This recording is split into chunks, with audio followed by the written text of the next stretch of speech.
तो विदाई समारोह के बारे में अब इंफॉर्मेशन की आखिर कौन कौन इसमें अब शामिल हो रहा है। रक्षा मंत्री राजनाथ सिंह, इसके अलावा सीडीएस जनरल अनिल चौहान और साथ ही वायुसेना प्रमुख air chief marshal AP Singh, इसके साथ ही सेना प्रमुख जनरल उपेंद्र द्विवेदी और साथ ही नौसेना प्रमुख एडमिरल दिनेश त्रिपाठी भी मौजूद रहेंगे।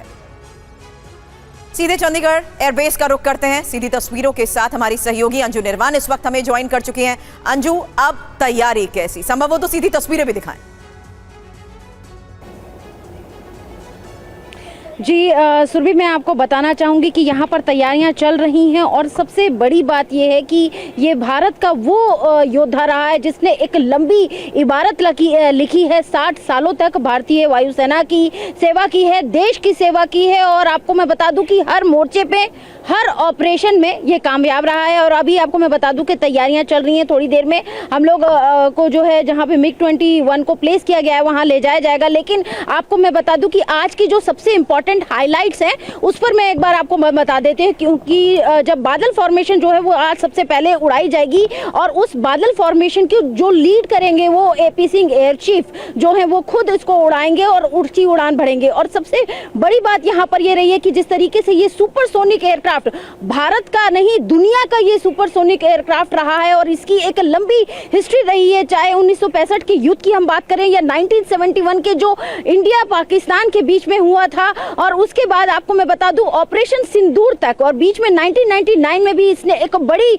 पूरे ऑपरेशन को अंजाम दिया था। तो इस तरीके से एक इसकी लंबी हिस्ट्री रही है और ये हर ऑपरेशन में कामयाब रहा है। ये अपने आप में भावुक कर देने वाला पल है उन तमाम पायलट्स के लिए जिन्होंने इसे फ्लाई किया है। आज मैं आपको बता दूं कि करीब 1000 से ज्यादा जो वेटरन्स हैं, जो पायलट्स हैं जिन्होंने MiG-21 को उड़ाया है, वो भी इस कार्यक्रम में शिरकत करेंगे और उसके बाद वाटर कैनन सैल्यूट दिया जाएगा और जो 3 कोबरा जो स्क्वाड्रन है वो तेजस मार्क 1 को सपोर्ट कर दी जाएगी। यानी कि इस हिस्ट्री को अब आगे जो है वो बढ़ाएगा, इसके नए भविष्य को जो आगे बढ़ाएगा वो तेजस मार्क 1A करेगा। और यहाँ पर मैं आपको बता दूं जो फ्लाई पास्ट किया जाएगा उस फ्लाई पास्ट में भी MiG-21 का साथ देते हुए नजर आएंगे तेजस मार्क 1 एयरक्राफ्ट। तो ये अपने आप में बहुत गौरव से भर देने वाला पल है हर हिंदुस्तानी के लिए। जी बिल्कुल, भारतीय आसमान में इतिहास लिखकर आज MiG-21 रिटायर्ड हो रहा है और जो सेरेमनी होगी उसकी तस्वीरें भी हम आपको दिखाएंगे।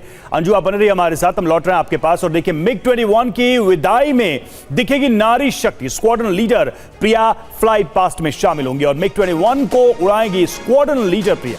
वायुसेना की 7वीं महिला फाइटर हैं प्रिया और वही इसको आज उड़ाएंगी। तो एक तरीके से ये मौका और भी खास बनने वाला है आज, क्योंकि MiG-21 की जो आखिरी उड़ान होगी उसे स्क्वाड्रन लीडर प्रिया उड़ाएंगी। तो फ्लाई पास्ट में शामिल होने वाली प्रिया शर्मा आखिर है कौन? 2018 से IAF की 7वीं महिला फाइटर पायलट हैं। MiG-21 की अंतिम फ्लाई पास्ट में शामिल प्रिया विदाई समारोह रिहर्सल में ऐतिहासिक उड़ान भरेंगी। राजस्थान के झुंझुनू की रहने वाली हैं प्रिया शर्मा।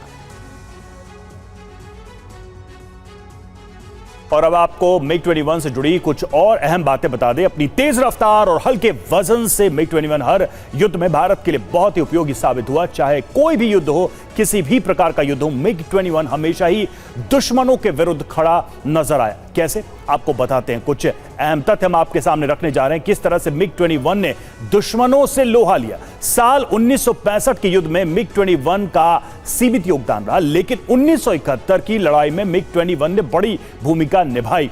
इस युद्ध के अंत तक MiG-21 ने पाकिस्तान के 4 F104 और 2 F6, एक F186 और एक C-130 हरक्यूलिस विमान को मार गिराया था। और इसके साथ ही ढाका में गवर्नर हाउस पर MiG-21 का शानदार पिन पॉइंट अटैक भी याद किया जाता है। इसके बाद 1999 में कारगिल युद्ध में भी MiG-21 का कमाल देखने को मिला और जब पाकिस्तानी अटलांटिक जेट ने एयर स्पेस का उल्लंघन किया तो MiG-21 ने उसे भी मार गिराया। फिर बालाकोट एयर स्ट्राइक में भी MiG-21 ने जांबाजी दिखाई। 2019 में MiG-21 ने पाकिस्तान के F-16 को मार गिराया। तो युद्ध का जब जब अवसर आया MiG-21 की काबिलियत दुनिया ने देखी। तो कई युद्ध का गवाह रहा मिग 21 लड़ाकू विमान। आज इसकी पराक्रमी सेवा का अंतिम दिन है और भारत के आसमान की शान रहा मिग 21 अब इतिहास बनने जा रहा है। दूसरा हवाई योद्धा है तेजस, जिसे लेकर रक्षा मंत्रालय ने अब HAL से 62,000 करोड़ रुपए से ज्यादा की बड़ी डील की है। यही एक और बड़ी खबर आपको बता रहे हैं। वायुसेना को इस डील से भविष्य में 97 तेजस लड़ाकू विमान मिलेंगे। तेजस विमान आगे चलकर एक तरह से मिग 21 की कमी को न सिर्फ पूरा करेगा बल्कि युद्ध में गेम चेंजर भी साबित होगा।